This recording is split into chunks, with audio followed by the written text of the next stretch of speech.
Take 7 action.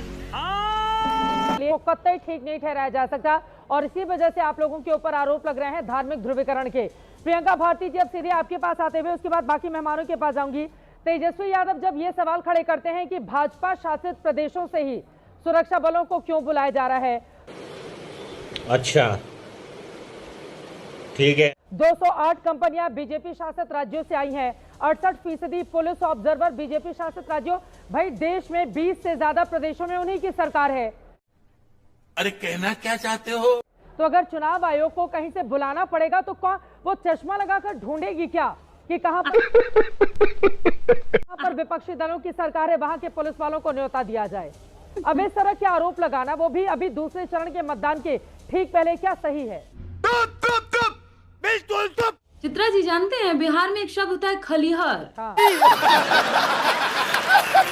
जिसको कोई काम धंधा नहीं होता है। हमारे गृह मंत्री जी खलिहर हो गए हैं, पटना में डेरा डाल के बैठे हुए हैं। तेजस्वी जी ठीक बोले, सारे के सारे भाजपा शासित राज्यों से ही जवानों की मंत्री से डर लग रहा है क्या? मैंने मुझे बोलने दीजिए। हाँ। तमिलनाडु नहीं इस देश का हिस्सा है क्या? हाँ। या कर्नाटक इस देश का हिस्सा नहीं है? बगल वाला झारखंड हिस्सा नहीं है क्या? वहां से भी तो ला सकते थे। पर भाजपाइयों को प्यार बहुत आ रहा है बिहार पे, इसीलिए गृह मंत्री जी पटने में ही डेरा डाले हुए हैं। हाँ। दिक्कत ये है ना कि चुनाव आयोग हमको नहीं बिहार की आवाम कह रही है मर गया। 2 मिनट का आप हम मिलके मौन रख लेते हैं उनके लिए। जिस दिन चुनाव हुआ हमने देखा नहीं क्या, कितने लोगों का नाम कटा हुआ था। अमेरिका यादव जी कह रहे हैं मेरा नाम ही नहीं है। कितनी महिलाएं रो रही थी, सबका नाम कट गया। एसआईआर इसीलिए किए थे ना, नाव नहीं चलने दे रहे थे ताकि कहीं वोटर पहुंच करके वोट ना गिरा है। वोटिंग जब हो गया उसके बावजूद इन लोगों ने क्या कहा, वोटिंग गिरने के बावजूद कैमरे बंद हो रहे हैं स्ट्रांग रूम्स के। ऐसे अचानक से यही नेट का इंटरनेट का स्पीड है जिससे रील बनता होगा बिहार में, इसीलिए वहां के कैमरे बंद हो जा रहे हैं। इन सवालों का कोई जवाब नहीं देता है चुनाव आयोग। और सही पकड़े हैं। सबसे बड़ी बात, हम लोग वोटिंग कब गिराए थे, कितने दिन हो गए उसको, लेकिन आज तक चुनाव आयोग ने ऑफिशियल डेटा नहीं दिया कि कितने पुरुषों ने वोट डाला, कितनी महिलाओं ने वोट डाला। अब इसमें भी समझ रहे हो, ज्ञानेश कुमार बोल बैठेंगे क्या माँ बहन बेटियों ने कितना वोट डाला ये सब सूचना साझा करनी चाहिए क्या? बोलेंगे?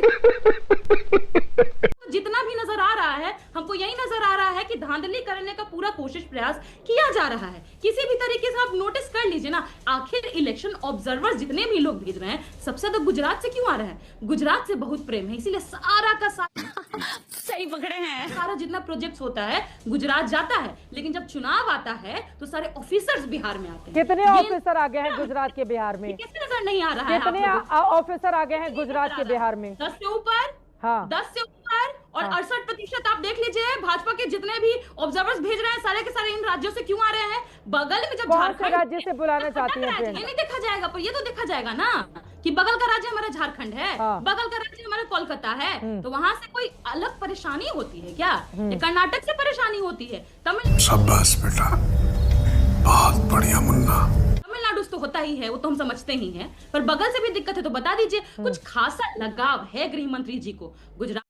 दोस्तों, डिबेट के दौरान जब गोदी एंकर चित्रा त्रिपाठी खुलेआम बीजेपी की दलाली करते हुए विपक्ष की आवाज़ दबाने की कोशिश कर रही थी, तभी प्रियंका भारती ने ऐसा करारा जवाब दिया कि पूरे स्टूडियो में सन्नाटा छा गया।